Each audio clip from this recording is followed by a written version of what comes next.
Hey everyone, welcome back to my YouTube series. Last time I made peanut butter chocolate pie.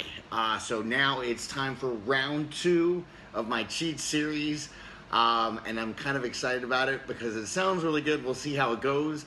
But this time it's gonna be Oreo peanut butter brownie. So we're sticking with the chocolate peanut butter theme.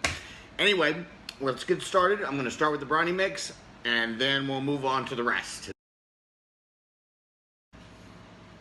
Now we're going to start with the butter, which is 3/4 of a cup of butter, and the chocolate. Now I'm kind of taking a chance because the recipe actually told me to use a brownie mix, and I'm making the brownies from scratch. So we'll see how this turns out. But it tells me that I'm supposed to melt 3/4 of a cup of butter in a small saucepan. And then once that melts, then I'm gonna go ahead and remove it from the heat and add the chocolate and melt that all together. Now once that occurs, if the chocolate doesn't melt, it tells me to put it back on the heat for another 10 seconds until it melts and then set it aside to cool. So we'll see how it turns out. I'll be sitting here, I won't bore you to death by watching me melt the butter. But once the butter has melted, you're gonna take it off the burner and mix in the bittersweet chocolate. Now the heat from the melted butter should melt the chocolate. However, if it doesn't, you place it back on the heat and continue mixing. The recipe says it'll only take 10 seconds or so for the chocolate to melt, but I call lies because it took a lot longer for the chocolate to get to this consistency over the heat. After melting the chocolate, the next step is going to take 3/4 cup of flour plus 2 tablespoons. I don't know why it's an extra 2 tablespoons, but whatever, that's what it says. I'm going to take it and put this in this sifter. Just kind of tap the sides until it all sifts into a small bowl. Doesn't take very long, but I guess that's just going to make sure there's no lumps. Ta-da. At this point, we're going to mix 5 large eggs with 2 cups of light brown sugar lightly packed, with a 1/2 teaspoon of salt and 1 teaspoon of vanilla extract. Now you want to use a mixer with a whisk attachment here, and according to the recipe you want to beat on high for 4 to 5 minutes.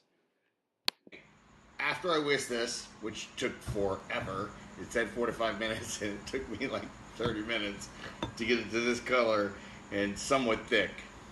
I'm supposed to take this chocolate and I'm going to go ahead and fold it into the mixture.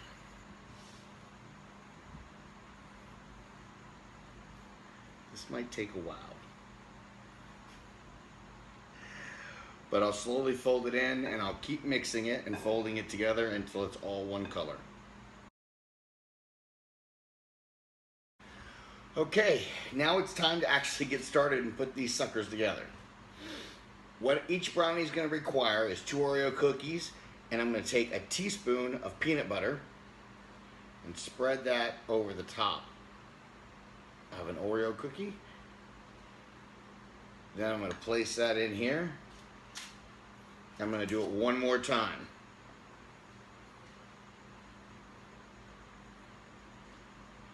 Place that on top. I'm going to do that 12 more times. Okay, we're almost done. Now the last thing I need to do is take 2 tablespoons of the brownie mix and put them on top of each one of these. Let the brownie mix run down the sides, and then all I got left to do is put it in the oven.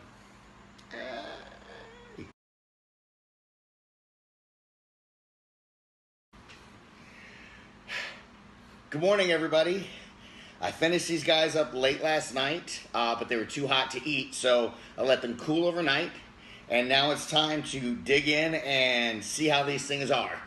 The Oreo peanut butter brownies look and smell really good, and I was lucky enough to have enough batter left over to make a whole batch of brownies. So double bonus. So here we go. Let's take a bite and see if these suckers are any good.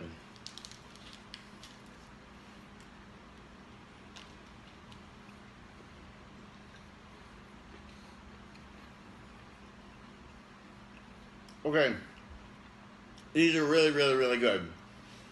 The brownies didn't quite seep down the side like they said they would, but honestly, I really don't care.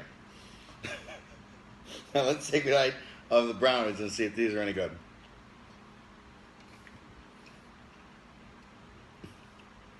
Maybe too big of a bite, but oh my god, both of these are good.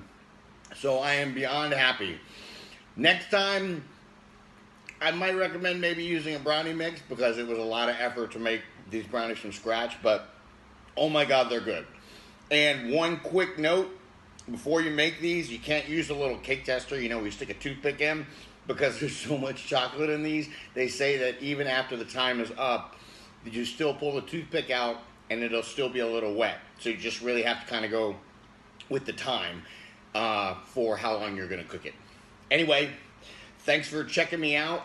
If you can hit that little subscribe button at the end, I'll be bringing a lot more content. I promise I'm going to keep this up. My next thing is going to be a workout video, so please tune in, check me out, and I hope you guys have a great week. Bye-bye.